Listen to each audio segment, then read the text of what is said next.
दुनिया को मुंह दिखाने के काबिल नहीं है कि हमारे पायलट्स, जिसमें से 262 आउट ऑफ 860, 30% ऑलमोस्ट, उनके लाइसेंसेस फेक हैं, लाइसेंसेस ठीक नहीं है, उन्होंने एग्जाम्स प्रॉपर नहीं दिए, खुद नहीं दिए, उनका वो फ्लाइंग एक्सपीरियंस नहीं है। अस्सलाम वालेकुम, मैं हलीना फारूक शेख।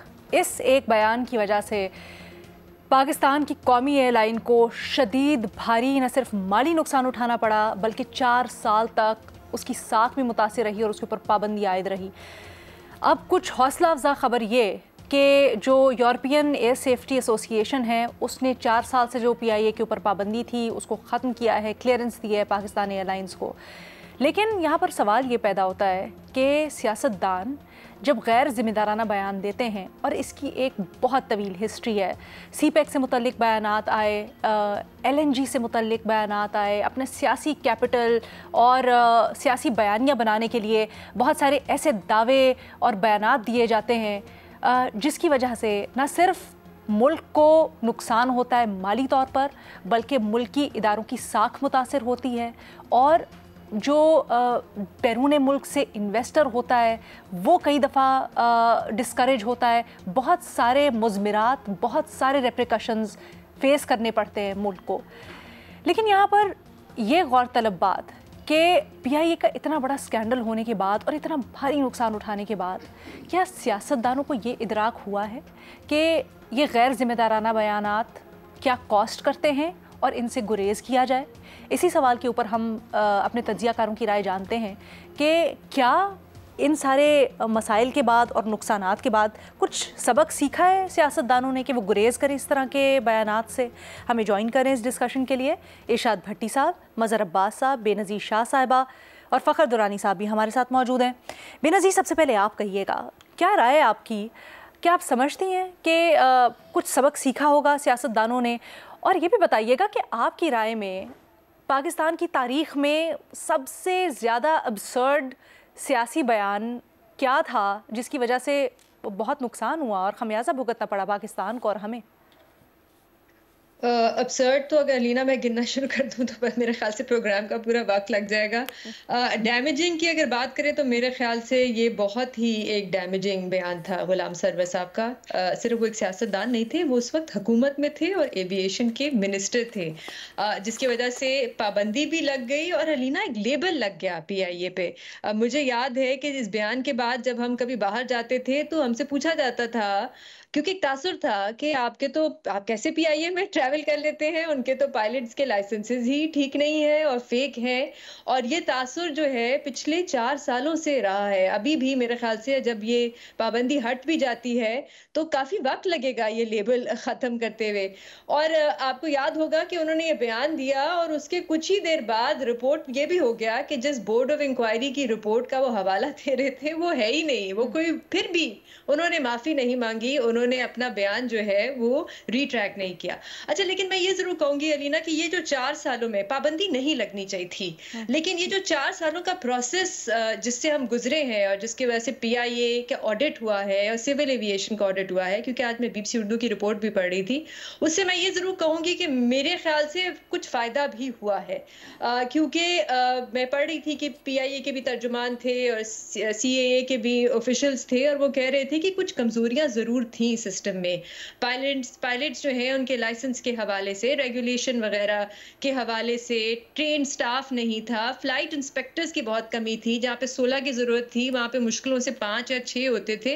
तो ये सारी चीज़ें क्योंकि हमें एक ऑडिट से गुजरना पड़ा और जो यूरोपियन एविएशन एजेंसी ने किया उसकी वजह से लगता यह है कि हमारा सिस्टम बेहतर हुआ है। लेकिन बेहतर यह होता कि हमारा अगर हर अदारे के अंदर एक सेल्फ अकाउंटेबिलिटी सिस्टम होता जो खुद ही इन चीज़ों को देखता रहता वक्तन वक्तन, ताकि इनको ठीक किया जा सकता था। लेकिन जैसे मैंने कहा, पाबंदी नहीं लगनी चाहिए थी। कोशिश बेहतर होता कि अगर साइमल्टेनियसली इस मामले को हल किया जा सकता था।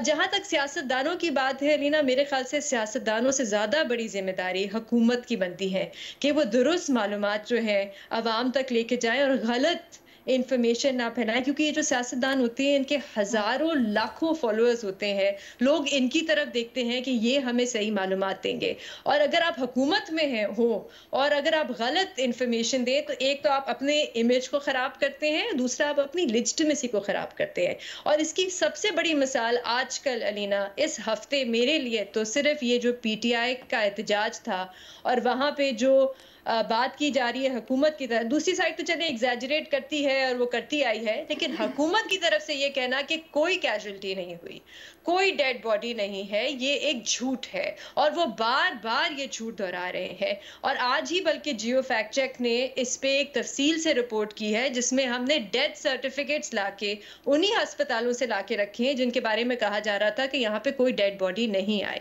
लेकिन फिर भी अता तारर साहब ने, जो मिनिस्टर हैं ऑफ इंफॉर्मेशन, जो उनका काम है इंफॉर्मेशन देना, दुरुस्त इंफॉर्मेशन देना, वो आज टीवी पे आके कह रहे थे कि कहाँ है सबूत, कोई डेड बॉडी नहीं है। और वो कह रहे थे, मुझे थोड़ी सी हंसी आ रही थी क्योंकि वो कह रहे थे कि हम अपनी एक टास्क फोर्स बनाएंगे जिसमें हम देखेंगे कि ये जो फेक न्यूज़ फैलाते हैं इनके खिलाफ जो है हम कार्रवाई करेंगे।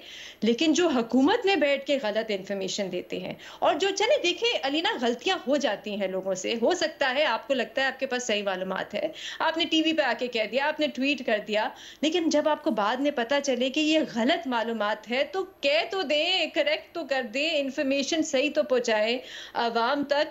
तो इसलिए मेरे ख्याल से ये बहुत ही डैमेजिंग है हुकूमत के लिए कि अभी भी वो मानने के लिए तैयार नहीं है कि कोई डेड बॉडीज थी। और ये जो 3 डेड बॉडीज है जिनकी मैं बात कर रही हूँ, जिनके डेथ सर्टिफिकेट्स हमारे पास है, उसमें लिखा हुआ है fire arm gun shot wound. तो बेहतर होगा कि हुकूमत पहले अपनी अकाउंटेबिलिटी करे। फ़खर, आपकी क्या इसके ऊपर राय है? क्या आपको लगता है कि इतना भारी नुकसान उठाया, सभी ने इसके ऊपर तनकीद की, लेकिन कुछ सीखा भी? अलीना, मैं समझता हूँ कि ये जो सियासतदान है, सीखने वाली बात जो आप कह रही हैं ये कभी भी नहीं सीख सकते। उसकी मैं आपको एग्जांपल्स के साथ वो बताऊँगा। पहली बात तो ये जो डैमेजिंग था गुलाम सरवर खान का जो बयान था, सिर्फ पीआईए के लिए नहीं था, ओवरऑल आपकी जो एविएशन इंडस्ट्री थी उसके लिए बहुत ज़्यादा डैमेजिंग था। क्योंकि ये जो पायलट्स जो सिविल एविएशन से इन्होंने लाइसेंसेस लिए थे वो सिर्फ पीआईए में काम नहीं कर रहे थे, दीगर ममालिक में इंटरनेशनल एयरलाइंस के साथ भी काम कर रहे थे, उनको जॉब से हाथ धोना पड़ा। ये इस एक गैर जिम्मेदाराना बयान की वजह से सिर्फ यही नहीं था कि गुलाम सरवर खान ने एक बार बयान दिया और उसके बाद वो हट गए या पीछे जो इन्होंने वो वापस ले लिया बयान, उसको हुकूमत ने इंडोर्स किया और बार बार इंडोर्स किया था, जिससे ये तासुर कायम हुआ। क्योंकि उस टाइम जो सिविल एविएशन थी पाकिस्तान की वो ऑलरेडी यूरोपियन यूनियन के रेडार पे थी। जो सेफ्टी मैनेजमेंट सिस्टम था उसकी रिक्वायरमेंट के हवाले से ये पहले से ही इनके रेडार के ऊपर थी। तो ये जो एक बयान था उसने जल्दी के ऊपर वो तेल का काम किया। इससे पीआईए का नुकसान और जो दूसरे बयानात के हवाले से है, देखें ये जो बयानात का सिलसिला आपने अपने इंट्रो में भी बताया है, चाहे वो सीपैक के हवाले से हो, मुराद सईद की स्टेटमेंट थी, जो करप्शन के हवाले से एहसन इकबाल का उन्होंने नाम लेके वो किया था, उससे कितना ज़्यादा नुकसान हुआ। फिर उसके साथ साथ रज़ाक दाऊद का जो बयान था जिस पे उन्होंने कहा कि हम सीपैक के जो प्रोजेक्ट्स थे वो रिव्यू करेंगे, वो इतना ज़्यादा डैमेजिंग था कि उस टाइम जो चाइनीज़ गवर्नमेंट थी और उसके साथ साथ यहाँ पे जो एम्बेसडर थे उन्होंने यहाँ पे मौजूदा उस टाइम जो फौजी क़यादत थी उससे रब्ता करके कहा कि ये these kind of statements can cost you 2 years of diplomacy.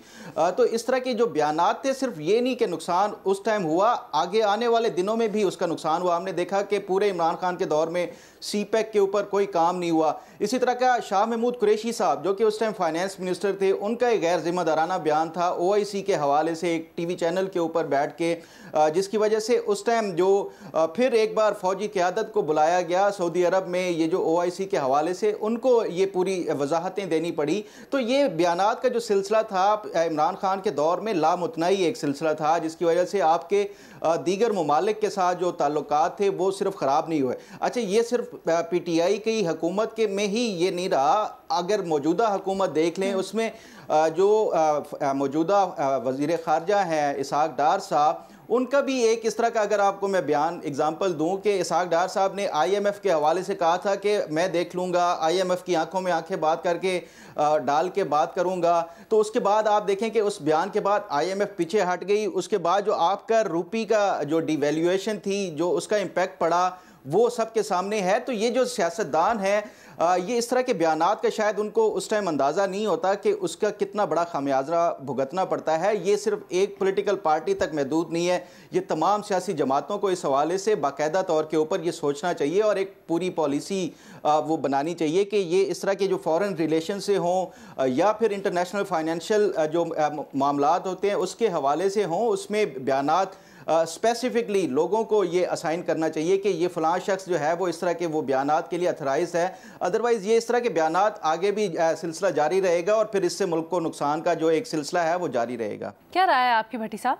Madam Sheikh, अजीब इत्तफाक है कि आज मैं ख़बर पढ़ रहा था कि बरतानवी ख़ातून वज़ीर हैं, वज़ीर ट्रांसपोर्ट लुइस हैग, ये 2013 में इन्होंने एक पुलिस को बयान दिया था कि मैं सड़क पर जा रही थी और इसी दौरान एक बंदा आया, उसने मुझसे चीज़ें लूट लीं और मेरा मोबाइल भी उसने छीन लिया मुझसे। बाद में ये उनको मोबाइल उनके हैंडबैग से मिल गया, मगर उन्होंने ये इतला पुलिस को नहीं दी। उन पर फ्रॉड का मुकदमा, धोखे का मुकदमा चला। अदालत में एतराफ़ किया कि वो धोखाधड़ी की मुर्तकिब हुई हैं, लेकिन उस वक्त अदालत ने सज़ा दिए बिना कार्रवाई ख़त्म कर दी। अब वज़ीर बनी है, मामला दोबारा उठा है और वो मुस्ताफ़ी हो गई हैं। अब ये इसमें आप अंदाज़ा कीजिए कि जब उन्होंने पुलिस को इतला नहीं दी थी, फ्रॉड किया था या धोखा दिया था, तब वो पार्लिमान की रुकन नहीं थी, तब अदालत ने उनको कोई सज़ा भी नहीं दी थी और कसूर सिर्फ ये था कि जो मोबाइल छीने जाने की रिपोर्ट थी वो दर्ज करवा दी और बाद में मोबाइल मिला तो वो बता नहीं सकी और सिर्फ पुलिस को नहीं बताया कि मुझे मोबाइल मिल गया है। तो आज गुज़श्ता रोज़ वो अपने ओहदे से, वजारत से मुस्ताफ़ी हो गई हैं। ये होते हैं मुल्क और कौमें जहाँ रूल ऑफ लॉ होता है, जहाँ जमहूरियत होती है, जहाँ अकाउंटेबिलिटी होती है, जहाँ लोग एक इल्ज़ाम भी लगे तो वजारतें छोड़ देते हैं।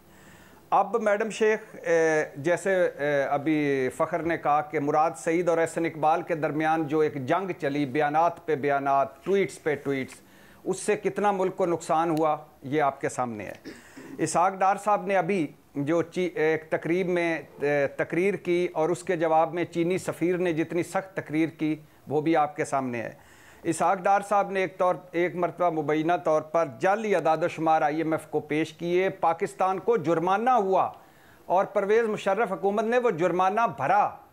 और फिर एक अखबार, इसहाक डार साहब का अगर मैं गलत नहीं हूँ तो एक उन्होंने कहा था कि मुझे IMF के एक पेपर ने मैन ऑफ द ईयर करार दिया है और बाद में IMF ने वजाहत की कि हमारा ऐसा कोई पेपर नहीं है।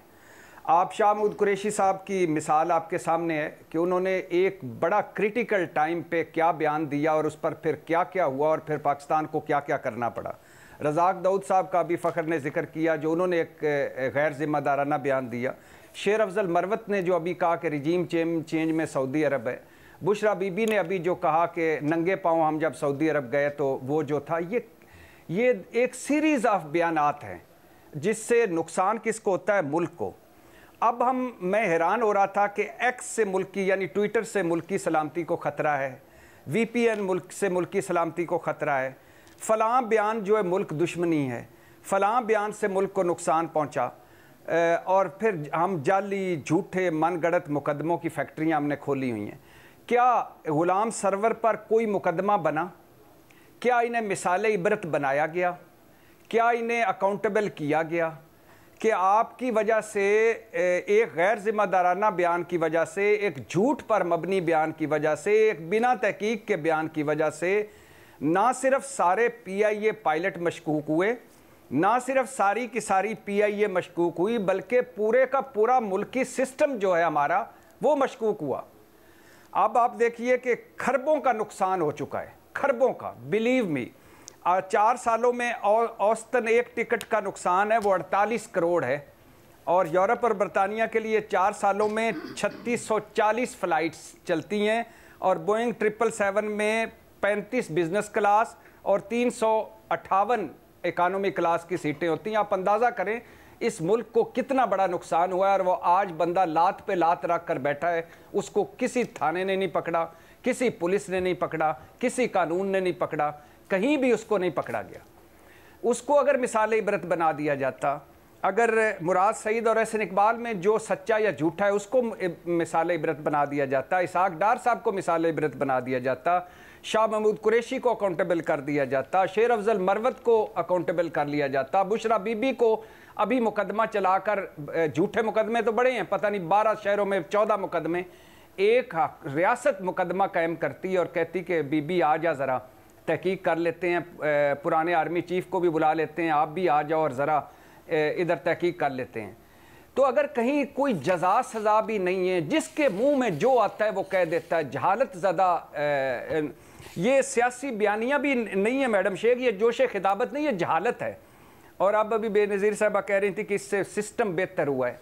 अगर हमने PIA तबाह करके पूरे मुल्क दुनिया में मशकूक करके अपना मजाक उड़वा के सिस्टम को अगर मजबूत करना है तो ऐसा सिस्टम कमज़ोर ही ठीक है। अगर आप ये सारा कुछ इन हाउस करते, इन हाउस करने के बाद जो 8-10 बेज़ाब्तगियाँ थी लाइसेंसों में उनको दूर करते और फिर हम आते अपने अंदर, आप खड़े होकर एक हाथ में पेपर लेकर कह देते हैं कि 200 लाइसेंस जाली हैं, तो मेरा ख्याल है गुलाम सरवर जैसे लोग आगे भी बयान देते रहेंगे, आगे भी शाह महमूद कुरैशी साहब जैसे, शेर अफजल मरवत साहब जैसे, बुशरा बीबी जैसे, इसहाक डार साहब जैसे, रज़ाक दाऊद साहब जैसे लोग आगे भी बयान देते जाए, क्योंकि जजा सज़ा कोई नहीं, चंद दिनों की वाह वाह, उसके बाद हमारी कमज़ोर यादाश्तें, मजबूत मेदे, लक्कड़ हज़म पत्थर हज़म। तो एक बदकिस्मती की बात है 4 साल आपकी PIA जो है, और इस सिर्फ PIA के पायलट मशकूक नहीं हुए मैडम शेख, जो PIA के पायलट्स दूसरी एयरलाइंस में थे उनको भी ऑफ एयर कर दिया गया कि आप तो उसी सिस्टम से आए हैं, आपके भी लाइसेंस में। कई मुझे पायलट्स मिले उन दिनों जो दूसरी एयरलाइंस में थे और उनको उन्होंने नौकरियों से निकाल दिया कि भाईजान आप हमारा जहाज़ों का बेड़ा गर्क करने आ गए हैं। PIA का कोई मुलाजम, पहले PIA के मुलाजम लेना काबिल फ़ख्र समझा जाता था, उसके बाद उन्होंने PIA के मुलाजमों को सारों को निकाल दिया, कितना बड़ा नुकसान हुआ। और आज वो भाईजान जो हैं वो मौजें कर रहे हैं और मैं और आप इधर अरस्तूपन कर रहे हैं। आपके तदब्बर, तफक्कर और आपके आला दिमाग को सलाम वस्सलाम। पाकिस्तान जिंदाबाद। सर आपने बात बिल्कुल सही की, बहुत भारी नुकसान हुआ। ऐसे एक सवाल आ रहा था जहन में सर, वो जो मुल्क से बाहर पड़ी 200 बिलियन की रकम लूटी हुई वापस लानी थी, वो बयान भी इसमें क्वालिफाई करता है कि नहीं?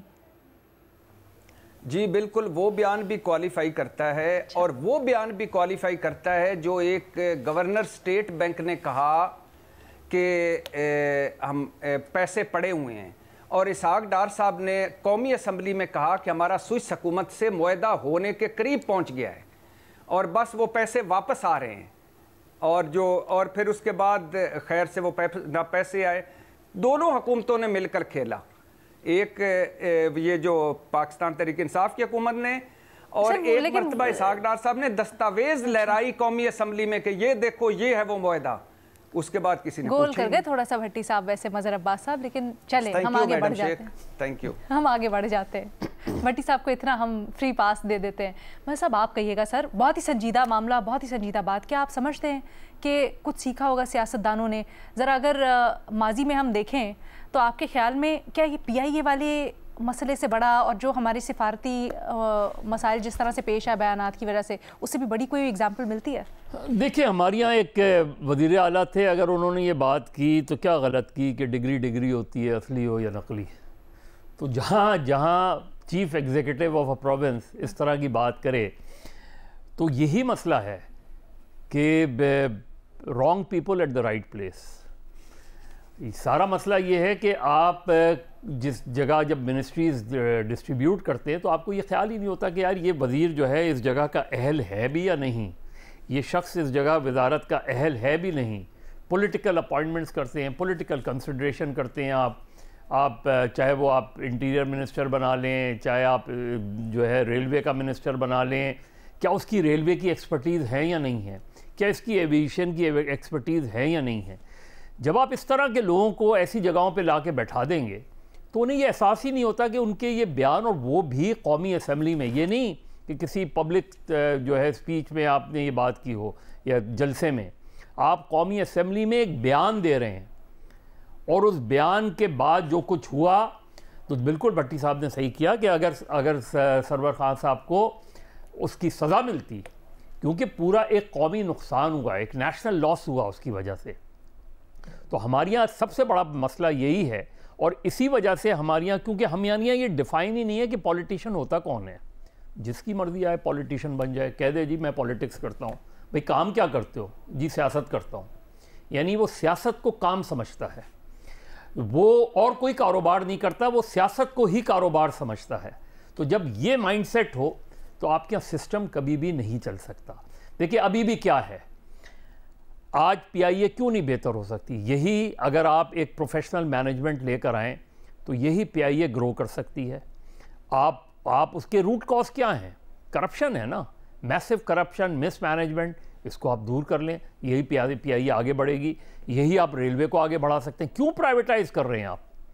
क्यों आपने इस्लामाबाद एयरपोर्ट को आप प्राइवेटाइज कर रहे हैं, आप कराची एयरपोर्ट को प्राइवेटाइज कर रहे हैं, आप लाहौर एयरपोर्ट को प्राइवेटाइज कर रहे हैं, इसी तरह आप स्टील मिल को बेचने में वो हैं।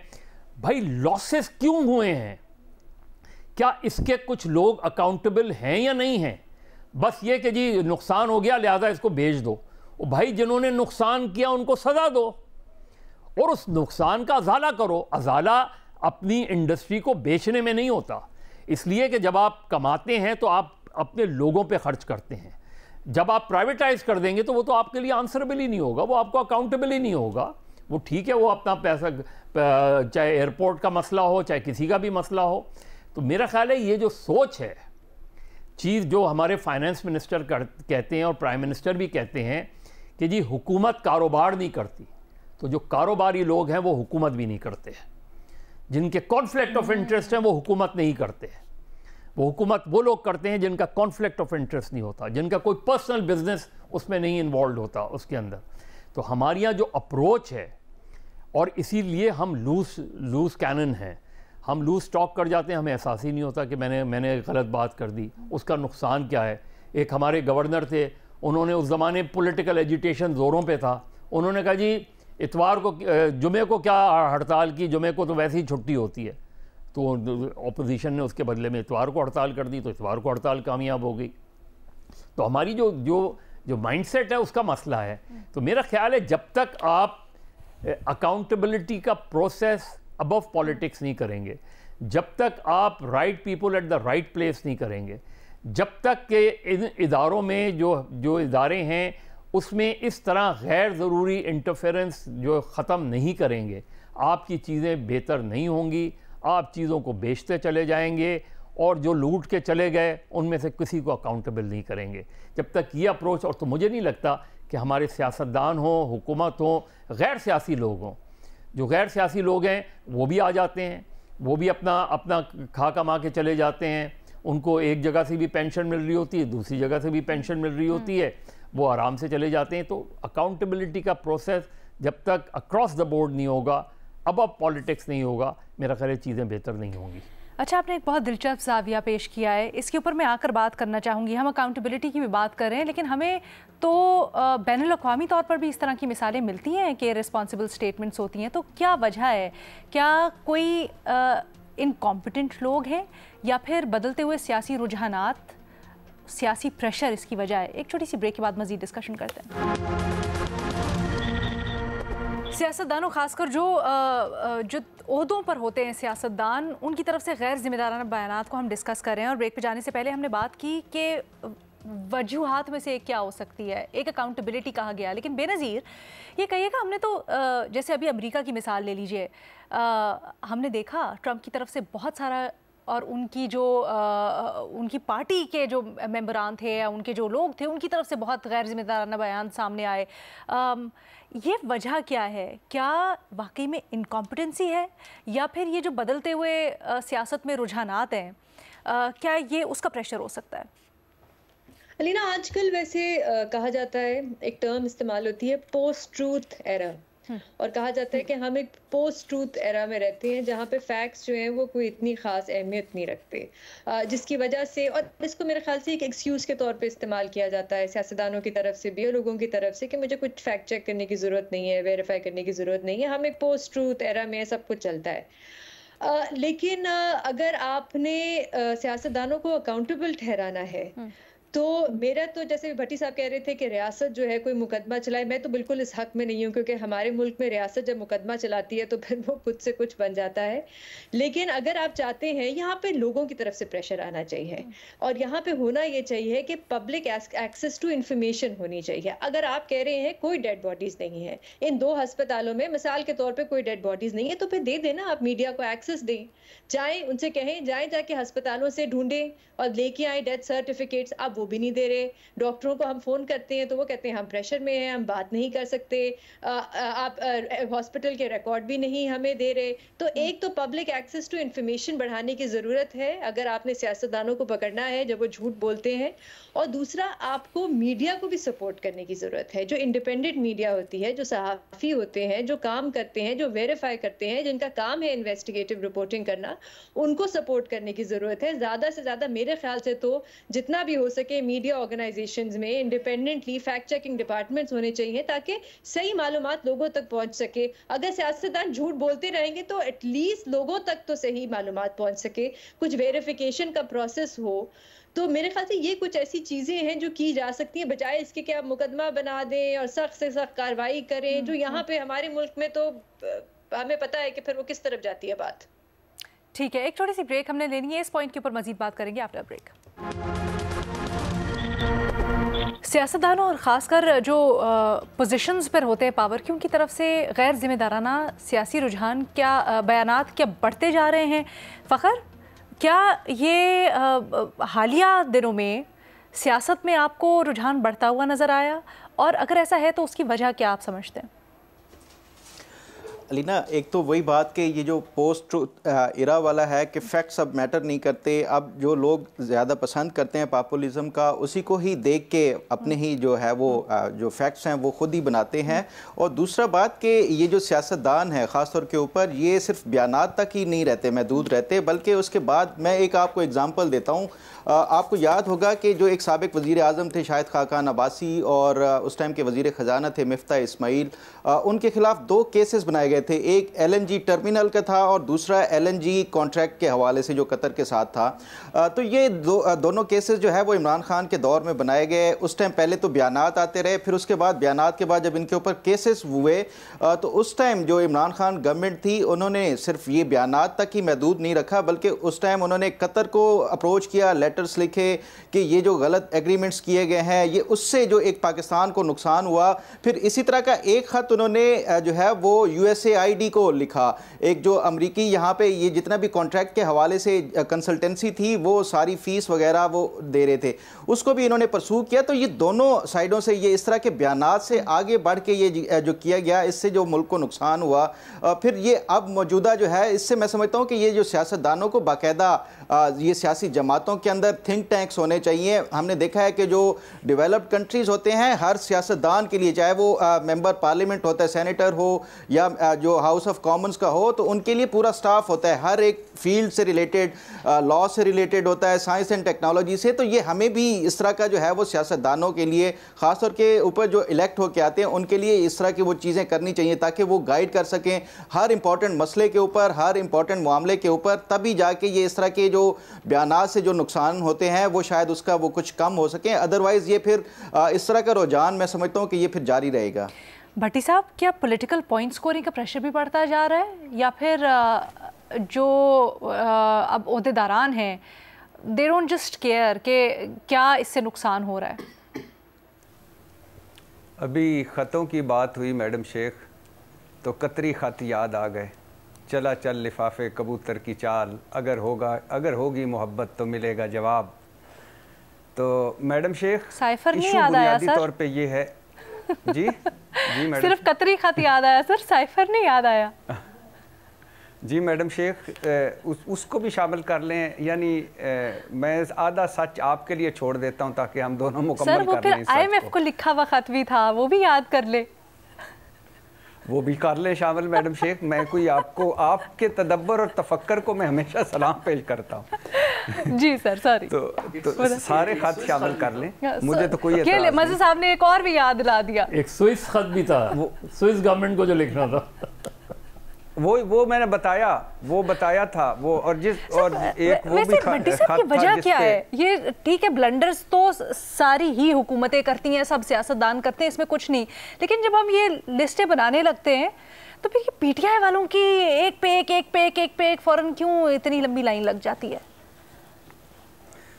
मैडम शेख, बात फिर वही आ जाती है आकर के ट्रेनिंग, ज़बान पर कंट्रोल। आप पहले हंस लें फिर मैं बात कर लेता हूँ। मैं नहीं सर, प्लीज़। मुझे पता है आप मैडम शेख कि आप मैं तो अपनी शरारत पे खुद ही खुश होती रहती हूँ सर, आप प्लीज़ कहिएगा।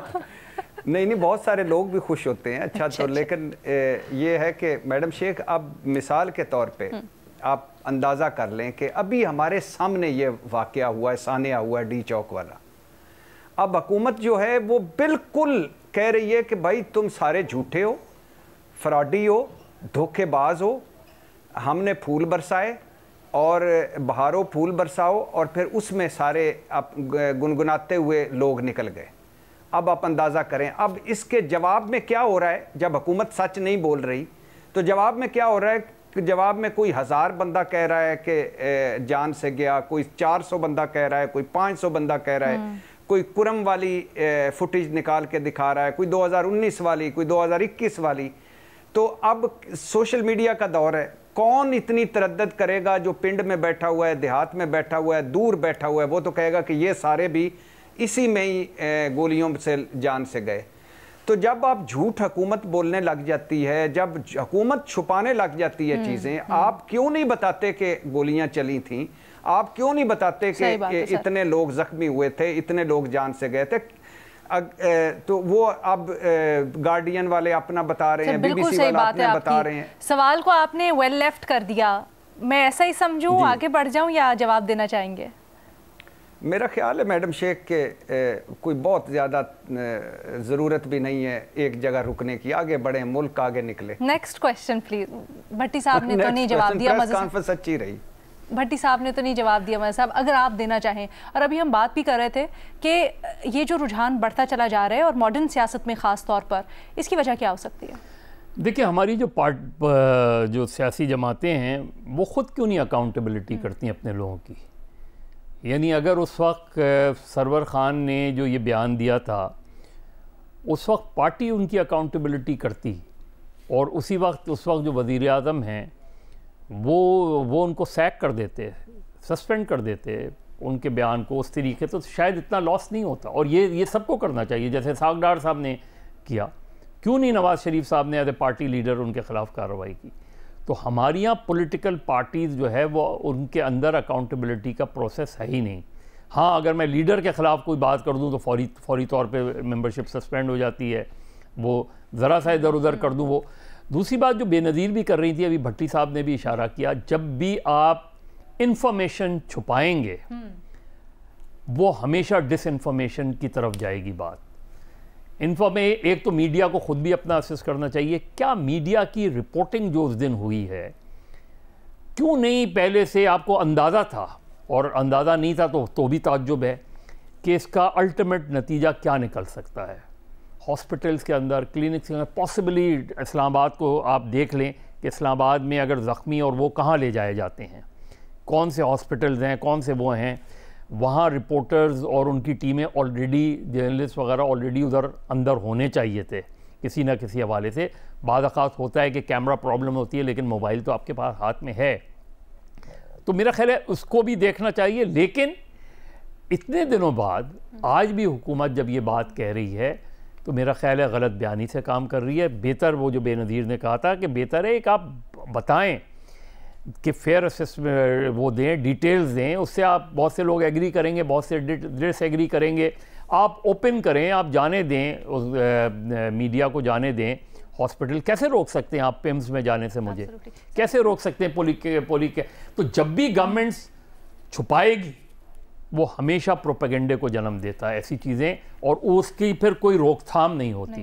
तो बिल्कुल इसी तरह अगर कोई मिनिस्टर कोई भी है इतना इररिस्पॉन्सिबल बयान देता है कि जिसका फॉल आउट ऐसा होता है, तो उस मिनिस्टर के ख़िलाफ़ भी, उस पार्टी लीडर के ख़िलाफ़ भी सबसे पहले पार्टी को, हुकूमत को, उनको कार्रवाई करनी चाहिए। यही सवाल आपसे करना चाहती थी कि अमूमन इस तरह होता है कि पार्टीज तो शील्ड कर लेती हैं अपने मिनिस्टर को। हमने देखा इस केस में भी, ये जो PIA वाला केस था और बाकी केसेस में भी आप देखें वो उसी चीज़ को आगे बढ़ाते हैं और प्रोटेक्ट करते हैं। तो फिर क्या किया जाए? यही गलती होती है ना। जब आप गलती करेंगे तो आज आप ये तो कह रहे हैं, मुबारकबाद तो दे रहे हैं कि PIA वो हो गई, लेकिन इतने 4 सालों के जो लॉसेस हैं उसमें, और सिर्फ PIA का मसला नहीं, आप बाकी अपनी हैवी इंडस्ट्री को उठा के देख लेना।